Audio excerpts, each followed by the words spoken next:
The stars had always called to humanity. For thousands of years, people looked up at the night sky and wondered if they were alone. They built rockets, sent probes into the darkness, and dreamed of the day when they would finally meet other intelligent beings. What they never expected was that the galaxy had been watching them all along, and that the galaxy was terrified of what it saw. The Galactic Confederation was an alliance of over 200 species spread across thousands of star systems. They had achieved peace, built wonders, and created a civilization that spanned the cosmos. Their scientists had cataloged millions of worlds, and among those worlds, Earth held a special classification. It was labeled as a Category 9 Death World, the highest and most dangerous rating possible. To the aliens of the Confederation, Earth was a nightmare made real. Its gravity was crushing, nearly 3 times stronger than what most species could comfortably survive. Its atmosphere was filled with oxygen, a highly reactive gas that most galactic life forms considered toxic. The planet experienced wild temperature swings, from frozen wastelands to boiling deserts. Massive storms ravaged its surface. Earthquakes split the ground. Volcanoes spewed fire into the sky. And everywhere, absolutely everywhere, there were predators. The Confederation had watched Earth for centuries. They observed as a species of soft, hairless primates somehow clawed their way to dominance on this impossible world. They watched humans hunt creatures 10 times their size. They watched humans survive diseases that would wipe out entire Confederation worlds. They watched humans wage wars against each other with weapons of terrifying power, and then rebuild from the ashes. The Confederation scientists wrote lengthy reports about Earth and came to a simple conclusion: stay away. Whatever lived on that death world was too dangerous to contact. But desperation changes everything. The Volcari Dominion had appeared from the far reaches of unexplored space like a plague. They were conquerors, bioengineered over millennia for one purpose: war. Their fleets swept through Confederation territory with brutal efficiency. World after world fell. Billions died. The peaceful species of the Confederation had no answer for such violence. They had forgotten how to fight, if they had ever truly known. Ambassador Catherine of the Althean Council watched the war reports with growing horror. Her people were gentle beings, tall and thin with translucent skin that glowed softly in the light. They were philosophers, artists, and healers. They had never harmed another living creature in their entire history. Now they were being slaughtered. In a small, desperate meeting aboard the Confederation's last mobile command station, Catherine made a proposal that horrified everyone present. She suggested they contact the Death Worlders of Earth. The council erupted in protest. They called her mad. They showed her the files, the images of humans killing and fighting and surviving things that should have killed them. One council member pointed to footage of a human continuing to function after losing a limb, its face twisted in determination rather than despair. Another showed humans voluntarily jumping from aircraft with nothing but fabric to slow their fall. The message was clear. These creatures were insane, dangerous beyond measure. But Catherine stood firm. The Volcari had already conquered 40 star systems. The Confederation fleet was shattered. Their options were extinction or the Death Worlders. She transmitted a distress signal toward Earth and prayed to whatever gods might be listening. Captain Jake Morrison was having a boring day when the signal arrived. He commanded the deep space vessel Endurance, a mining ship working the asteroid fields near Saturn. His crew of 37 had been extracting rare minerals for 6 months, and everyone was tired and ready to go home. The signal changed everything. Jake was a tall man with tired eyes and calloused hands. He had worked in space for 15 years, and he thought he had seen everything. The alien transmission proved him wrong. It was garbled, broken, and filled with desperation. But it contained coordinates leading far beyond the solar system. and it contained a single word that the ship's computer managed to translate. Help. His second-in-command, Lieutenant Amy Reyes, told him to ignore it. Protocol demanded they report the signal to Earth and wait for instructions. Amy was practical, careful, and usually right. But Jake saw something in that transmission that he could not ignore. Someone out there was dying, and they were asking for help. He called a meeting in the ship's small common area. His crew gathered around him, their faces showing confusion and curiosity. Jake played the transmission for them, then explained what he wanted to do. He wanted to follow the coordinates. He wanted to find out who had sent the signal. He knew it was dangerous, possibly suicidal. He asked for volunteers. Every single crew member raised their hand. Marcus Webb, the chief engineer, was the first to speak. He was a heavy-set man with a thick beard and a talent for keeping the Endurance running long past its expected lifespan. He said they did not become astronauts to play it safe. They became astronauts to explore. And besides, he added with a grin, he was curious to meet some aliens. The Endurance was not designed for long-range travel, but Marcus worked his magic. He pushed the engines beyond their limits, jury-rigged the navigation systems, and somehow made the ship do things its designers never intended. After 3 weeks of travel through uncharted space, they found the source of the signal. It was a ship, but barely. The vessel was torn apart, venting atmosphere, drifting dead in the void.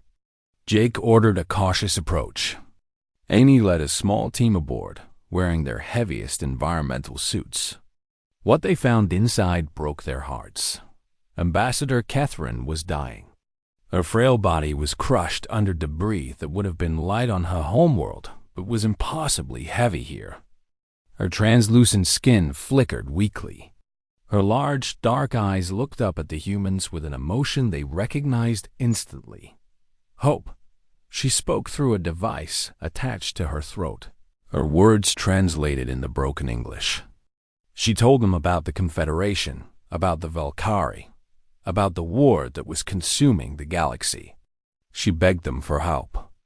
Not for herself, she said, but for the billions of innocents who would die if the Valkyrie were not stopped. Jake knelt beside her and took her fragile hand in his rough one. He told her they would help. He did not know how or what they could possibly do against an enemy that had conquered empires. But he knew one thing for certain. Humanity had never been good at ignoring a cry for help. They stabilized Catherine as best they could and set course for Earth. Behind them, the galaxy burned. Ahead of them, humanity waited, unaware that everything was about to change. The Death Worlders were coming, and the universe would never be the same. The stars had always called to humanity. For thousands of years, people looked up at the night sky and wondered if they were alone. They built rockets, sent probes into the darkness, and dreamed of the day when they would finally meet other intelligent beings.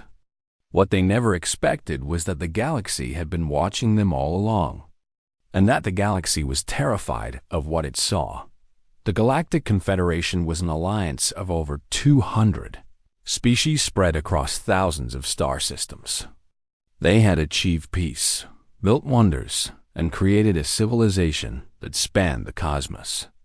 Their scientists had cataloged millions of worlds, and among those worlds, Earth held a special classification. It was labeled as a Category 9 Death World, the highest and most dangerous rating possible. To the aliens of the Confederation, Earth was a nightmare made real. Its gravity was crushing, nearly 3 times stronger than what most species could comfortably survive.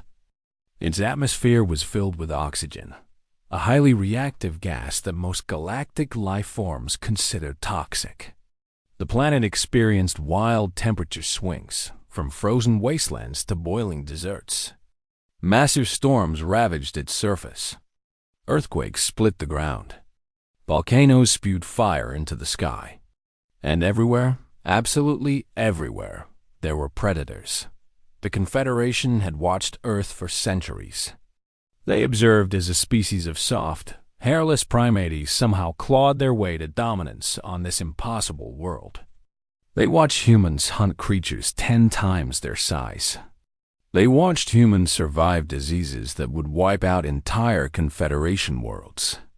They watched humans wage wars against each other with weapons of terrifying power, and then rebuild from the ashes.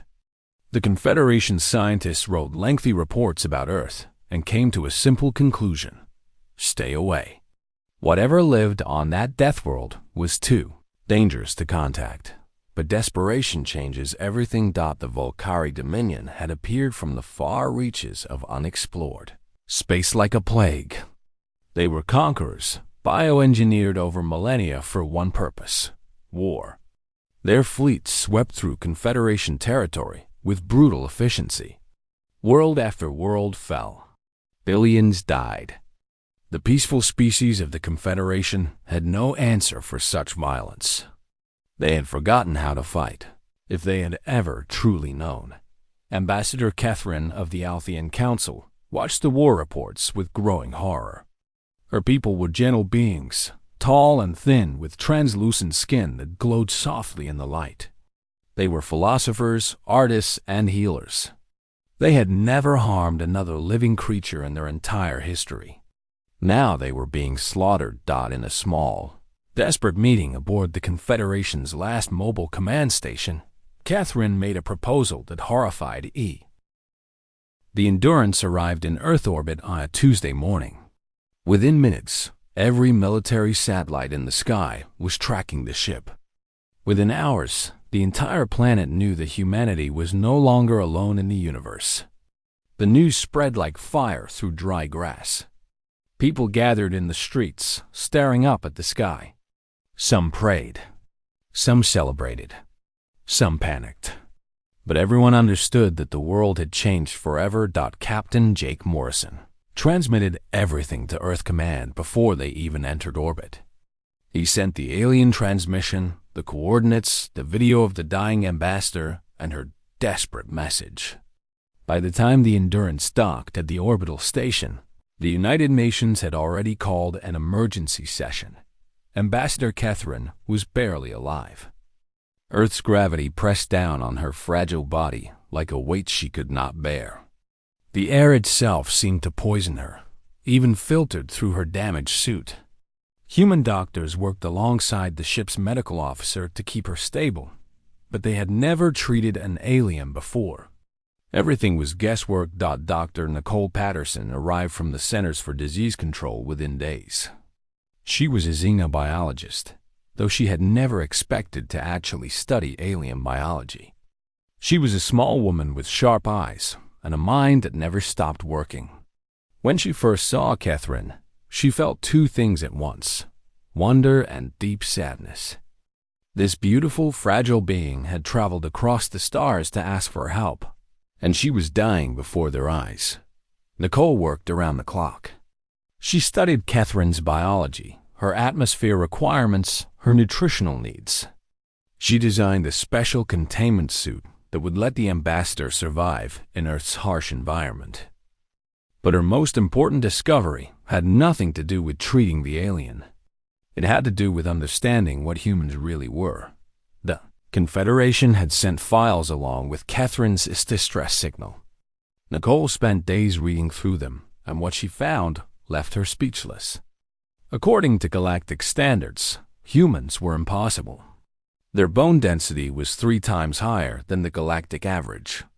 Their reflexes were twice as fast. They could function in temperature ranges that would kill most species in minutes. Their immune system was so aggressive that it scared alien physicians. But the most terrifying thing about humans, according to the files, was their endurance. Humans could keep going long after other species would collapse. They could run for hours without stopping. They could survive injuries that should be instantly fatal.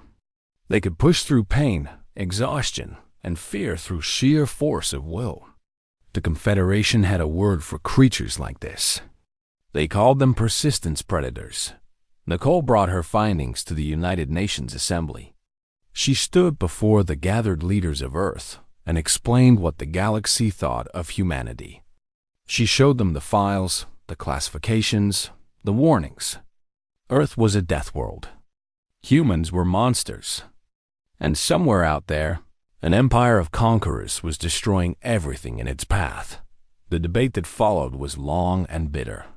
Some leaders argued for isolation. Earth had enough problems without getting involved in an alien war.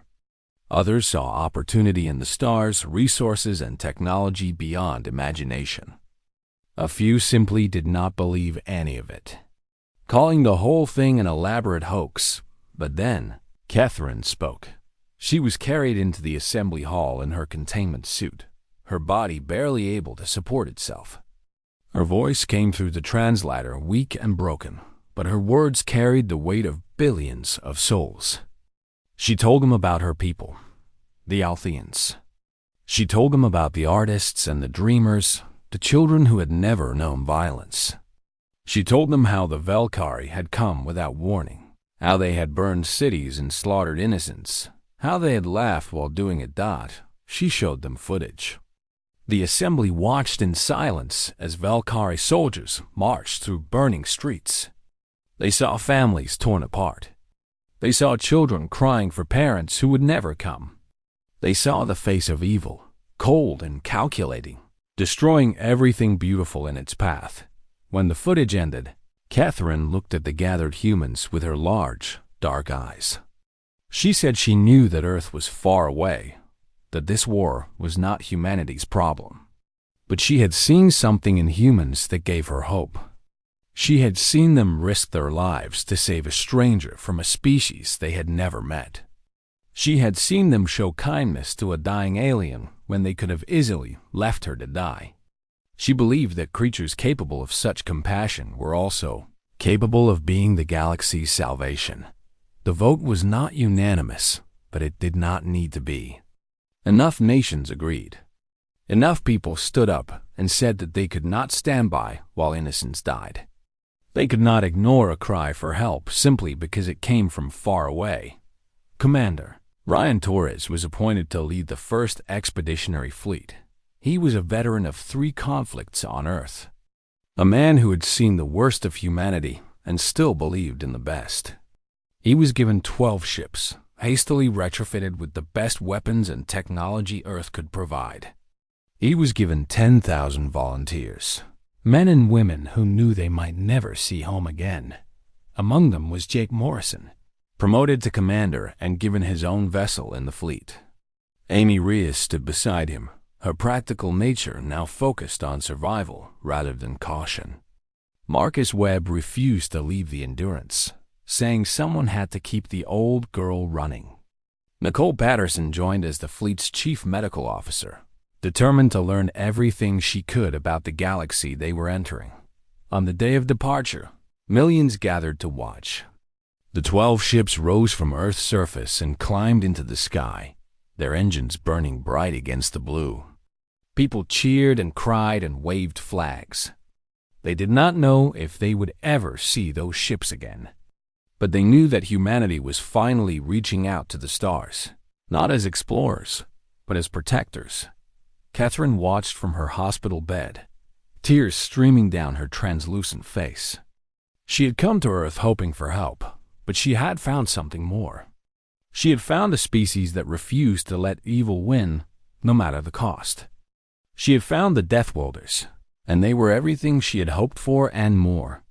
The fleet jumped to hyperspace, leaving Earth behind. Ahead of them lay the unknown. Ahead of them lay war. But for the first time in months, the galaxy had reason to hope. The Death Worlders were coming to help, and nothing would ever be the same. The human fleet emerged from hyperspace into chaos. Keth Mara Station hung in the darkness ahead, a massive structure that had once been home to 2 million beings from a dozen different species. Now it was burning. Valkyrie warships surrounded it like wolves circling wounded prey. Laser fire streaked through space. Explosions blossomed in silence. And everywhere, desperate civilian ships tried to flee, only to be shot down by Valkyrie fighters.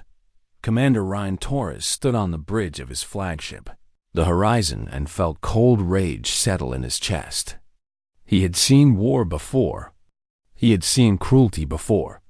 But watching helpless civilians being slaughtered while they ran for their lives woke something primal in him.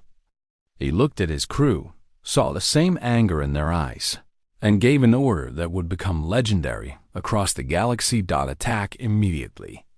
All ships. No hesitation. The 12 human vessels charged into battle without waiting, without planning, without fear. The Valkyrie commanders watched their sensors with confusion. No species attacked them. Everyone ran. Everyone surrendered. These strange ships from an unknown world were doing something impossible. The first Valkyrie cruiser died before its crew understood what was happening. Human missiles, designed to punch through asteroid rock, tore through alien armor like paper. Human pilots flew their fighters in ways that defied reason, pulling turns so sharp that the G-forces should have killed them instantly. But humans had evolved on a heavy world. Their bodies were built to survive forces that would crush other species into paste. Lieutenant Kate Sullivan led a squadron of fighters against a group of Valkyrie bombers heading for the refugee ships. She was a small woman with red hair and a fierce smile, and she had been flying since she was 16 years old. Earth's gravity was nothing compared to what she pulled in that cockpit. She pushed her fighter to its limits and beyond, screaming through maneuvers that made her vision go gray at the edges. A Valkyrie missile found her ship. Half her cockpit was ripped away, exposing her to the vacuum of space. Any other species would have died instantly. Kate held her breath. She remembered her training, remembered that humans could survive in vacuum for almost 2 minutes if they stayed calm. She was not calm. She was furious. But she kept flying anyway. Her targeting computer was destroyed, so she aimed by eye.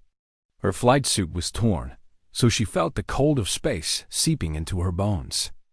But she refused to die. She refused to let those bombers reach the civilian ships. She lined up her shot and fired. The lead bomber exploded. Then the second. Then the third. Kate destroyed 5 enemy ships in 90 seconds while holding her breath in hard vacuum. When she finally pulled back to dock with the horizon, her lips were blue and ice crystals had formed on her skin. The medics said she should be dead.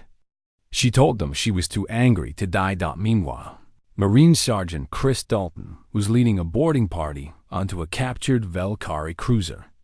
The enemy had taken prisoners from the station, and the human fleet was not going to leave them behind. Chris was a big man with gentle eyes and hands that could crush metal. He had joined the Marines to protect people, and today he was going to do exactly that. The Valkyrie were tall creatures, covered in natural armor and sharp spines. They were bred for combat, stronger and faster than most galactic species. They had never lost a ground battle in their entire history. They had never faced humans. Chris and his team cut through the cruiser like a storm. The Valkyrie fought back with everything they had, but nothing they did seemed to work. They shot the humans, and the humans kept coming. They stabbed the humans, and the humans kept coming. One Marine took a blade through his shoulder and simply snapped the blade off, then kept fighting with the broken metal still embedded in his flesh. The Valkyrie soldiers started to panic. Their training had not prepared them for enemies who did not stop. Their instincts screamed at them to run from these monsters who felt pain but ignored it, who bled but refused to fall. For the first time in their conquest of the galaxy, the Valkyrie knew fear. Chris found the prisoners in the lower decks. Hundreds of aliens from the station, mostly Elthians and other peaceful species, huddled in cells. They screamed when they saw him, convinced that another monster had come to hurt them. But then they saw him break the locks with his bare hands. They saw him pick up an injured Althian child with gentleness that seemed impossible for a creature so strong. They heard him speak soft words of comfort in a language they did not understand but somehow felt. The prisoners followed the humans back to the shuttle. Along the way, they saw things they would never forget. They saw humans shielding alien bodies with their own. They saw humans taking wounds meant for others. They saw a species that fought like demons, but protected like angels. The battle lasted 4 hours. When it ended, the Valkyrie fleet was destroyed. Every single enemy ship was either blown apart or captured. The human fleet had lost 2 ships, hundreds of crew members, and countless fighters. But Keth Station was saved. The refugees survived. And across the galaxy, word began to spread. The Confederation forces who had been defending the station stared at their saviors with something between awe and terror. They had read the files about Earth. They had seen the warnings about the Deathworlders. But nothing had prepared them for the reality. These humans had done in 4 hours what the entire Confederation military had failed to do in 6 months of fighting. Commander Torres stood on the station's observation deck after the battle, looking out at the wreckage floating in space. He was tired. He was wounded. He had lost good people today. But he had also saved millions of lives. And that was worth any price. An Althean elder approached him slowly, still afraid of the human despite everything. The elder asked a question that Torres would hear many times in the coming months. She asked how humans could be so deadly and yet so willing to sacrifice themselves for strangers. Torres thought about the question for a long moment. Then he gave the only answer that made sense to him. He said that humans knew what it was like to be afraid. They knew what it was like to be hunted, to be helpless, to watch loved ones die. That was why they fought so hard to protect others. Because they remembered what it felt like to need protection themselves. The elder nodded slowly, not fully understanding, but accepting. She welcomed humanity to the galactic stage. She did not know that this was only the beginning. The real war had not yet begun. News of the Battle of Kethmora spread across the galaxy faster than light itself. Every species, every world, every outpost heard the same incredible story. A fleet of strange creatures from a death world had appeared from nowhere and destroyed a Valkyrie attack force in hours. The invincible conquerors had been beaten. Hope was alive again. Commander Ryan Torres established humanity's forward base on Kethmora Station. The damaged sections were sealed off, and what remained became the headquarters for the growing human presence in the galaxy. Ships from Earth arrived weekly, bringing supplies, weapons, and most importantly, volunteers. Thousands of men and women left everything behind to fight in a war that was not theirs. For people they had never met. Among the new arrivals was Dr. Nathan Cole, a combat medic with 20 years of experience in Earth's worst conflict zones. He was a quiet man with steady hands and eyes that had seen too much death. He came to the station expecting to treat wounded humans. What he found instead changed his understanding of medicine forever. The Confederation species were fragile in ways Nathan could not have imagined. Their bones broke from falls that a human child would laugh off. Their organs failed from stress levels that humans experienced every day. Their immune systems were so weak that a common earth cold could kill them in hours. Nathan realized that to most galactic species, humans were not just tough. They were practically immortal. He set up a medical bay on the station and began treating anyone who needed help. Word spread quickly about the human doctor who could work miracles. Aliens came to him with injuries that their own physicians had given up on. Nathan saved them with techniques that seemed like magic but were just standard. Earth medicine applied to bodies that had never evolved to handle real hardship. One day, a Confederation physician named Vartek asked to observe Nathan treating a wounded human Marine. The Marine had taken shrapnel to the chest and needed emergency surgery. Nathan agreed, thinking nothing of it. What happened next became a legend throughout the Confederation medical community. Nathan performed the surgery without anesthesia. The Marine was awake the entire time, gritting his teeth and making occasional jokes about the quality of the station's food. Vartek watched in horror as Nathan cut into living flesh while the patient simply endured. When it was over, Vartek asked how such a thing was possible. Nathan explained that humans had evolved the ability to push through pain when necessary. It was how their ancestors had survived. Vartek spent the next hour in his quarters, trying to process what he had witnessed. He eventually wrote a report that was read by every physician in the Confederation. The report had a simple conclusion. Humans were not like other species. They were something else entirely. Something that had no right to exist, yet existed anyway. Corporal Megan Harris became famous in a different way. She was assigned to protect a group of Althian refugees while they were being evacuated to a safer world. The transport was ambushed by Volcari raiders who had slipped through the defensive lines. When the enemy boarded the ship, Megan was the only soldier on board. She held a corridor for 3 hours. The Volcari sent wave after wave of soldiers against her, and she killed them all. She was shot 6 times. She was stabbed 4 times. A grenade exploded near her and filled her body with shrapnel. But she would not fall. She could not fall.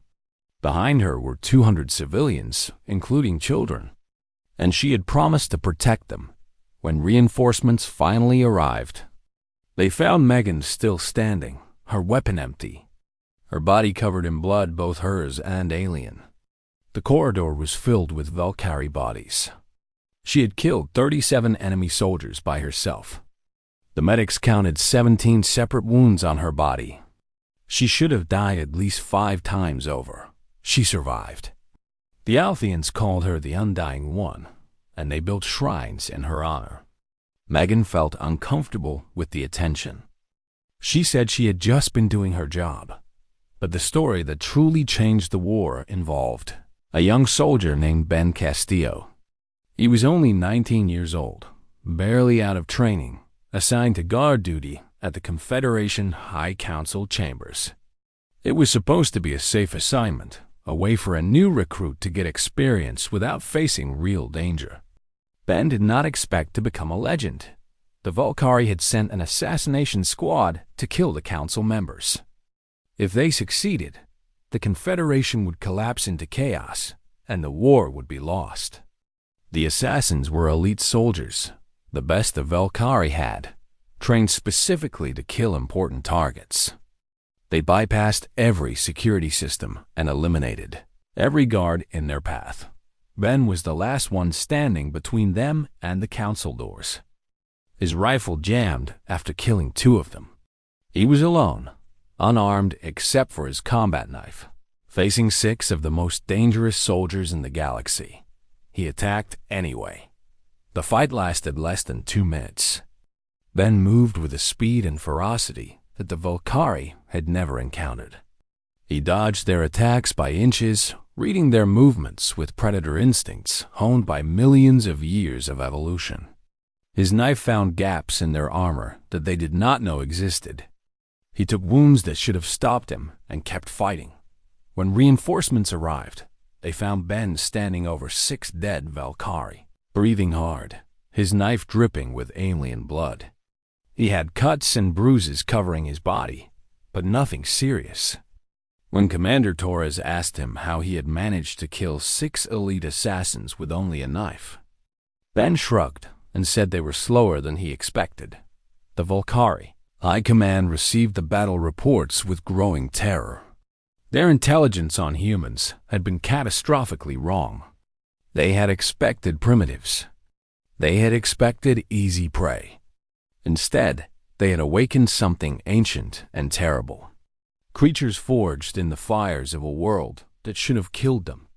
Predators who had clawed their way to the top of the most dangerous planet in the known galaxy. For the first time in their history, the Volcari began to doubt. Their soldiers whispered about the Deathworlders in fearful tones. They spoke of humans who could not be killed, who felt no pain, who fought with the fury of cornered animals. They spoke of monsters from the darkest legends. The tide of war was turning, and the humans were just getting started. The final assault on the Valkyrie homeworld began on a day that would be remembered for 10,000 years. Commander Ryan Torres stood on the bridge of the horizon, looking at the tactical display that showed the combined fleet arrayed before him. 200 ships, the largest armada ever assembled in galactic history. Half of them were human. The other half were Confederation vessels crewed by species who had learned how to fight from their Death Worlder allies. The humans had changed everything. In 2 years of warfare, they had pushed the Valkyrie back from 40 conquered systems. They had freed billions of captives. They had taught the peaceful species of the Confederation that strength did not require cruelty, that warriors could also be protectors. The galaxy was no longer helpless, and the Valkyrie knew it. The enemy homeworld was called Valkar Prime, a beautiful garden planet with gentle weather and low gravity. It was everything Earth was not. Looking at it, Torres understood why the Valkyrie had become what they were. They had never faced true hardship. They had never been tested by their environment. They had grown strong through conquest, because the world had never forced them to be strong through survival. The Valkyrie had fortified their planet with everything they had left. Orbital platforms bristled with weapons. Ground defenses covered every approach. Their remaining fleet, still numbering in the hundreds, stood ready to fight to the last ship. They expected the Death Worlders to show no mercy. They expected annihilation. Lieutenant Amy Reyes, now commanding her own cruiser, led the first wave of the assault. She had changed since leaving Earth 3 years ago. The practical woman who had urged caution was gone. In her place was a battle-hardened commander who had seen the worst the galaxy had to offer and refused to let it win. Her ship punched through the orbital defenses like a battering ram, clearing a path for the invasion force. The space battle was brutal. Ships died on both sides. The void filled with debris and bodies and the silent screams of the dying. But the humans and their allies were relentless. They had learned to fight together, to combine human ferocity with Confederation technology. The Valkyrie defenses crumbled one by one. Marcus Webb, the old engineer who had kept the Endurance running through every battle, finally saw his beloved ship die. A Valkyrie missile found the engine room, and Marcus ordered his crew to evacuate while he stayed behind to manually vent the reactor. The explosion took out 2 enemy cruisers. Marcus became a hero. He would have hated that if he had lived to hear about it. The human Marines landed on Valkar Prime in the thousands. They expected fierce resistance. They expected to fight for every inch of ground. What they found instead stopped them in their tracks. Valkyrie civilians huddled in shelters, their young clutched in trembling arms. They were not soldiers. They were not warriors. They were parents and children, scared and helpless, waiting for the monsters from the Death World to kill them. They had been told stories about humans for 2 years. Stories of unstoppable demons who knew nothing but violence. They expected to die screaming. Sergeant Chris Dalton, the same man who had led the boarding party at Keth Station, was the first to enter a civilian shelter. He saw the terrified faces, the children crying, the adults trying to protect them with their bodies. He remembered another shelter on another world, filled with different aliens who had looked at him with the same fear. He lowered his weapon. He signaled his squad to stand down. Then he did something that would be debated by historians for centuries. He knelt down, making himself small and unthreatening, and he spoke softly to the cowering civilians. He told them, through his translator, that they were safe now, that no one was going to hurt them, that the killing was over. The order spread through the human forces like wildfire. Commander Torres broadcasted on all channels, overriding any confusion. Weapons hold. Protect the non-combatants. This was not a massacre. This was a liberation. The Volcari military commanders watched in disbelief from their bunkers. They had prepared for genocide. They had expected the Deathworlders to do what they themselves would have done: kill everything that moved, burn the cities, salt the earth. Instead, they saw human soldiers sharing rations with starving civilians. They saw human medics treating wounded Volcari alongside their own injured. They saw the most terrifying species in the galaxy acting with gentle compassion. The Volcari Emperor surrendered 2 days later. He was an old creature, ancient by his species standards, who had led his people for 300 years of conquest. He had never lost a war. He had never bowed to anyone. But he walked into the human command post with his head down and his hands empty, and he knelt before Commander Torres. The Emperor asked a question that echoed across the galaxy. He asked how creatures so deadly could be so kind. He did not understand. His entire species did not understand. They had been taught that strength meant cruelty, that power meant domination. The humans proved that everything they believed was wrong. Torres looked at the kneeling Emperor for a long moment. He thought about all the people who had died in this war, human and alien alike. He thought about Marcus Webb and his last sacrifice. He thought about the scared children in those shelters. Then he gave an answer that would be carved into monuments on 100 worlds. He said that humans knew what it was like to suffer. They came from a world that tried to kill them every day. They had survived plagues and disasters and wars without number. They had seen their own children die. They had felt hopelessness and despair. But they had also learned something important. They had learned that the only way to survive true darkness was to light a fire for others. They had not made it this far by being cruel. They had made it by protecting each other. The war ended not with genocide, but with mercy. The Volcari Dominion was dissolved, its conquered territories freed, its people given the chance to rebuild. Human administrators worked alongside Confederation peacekeepers to help former enemies become future friends. It was not easy. It would take generations.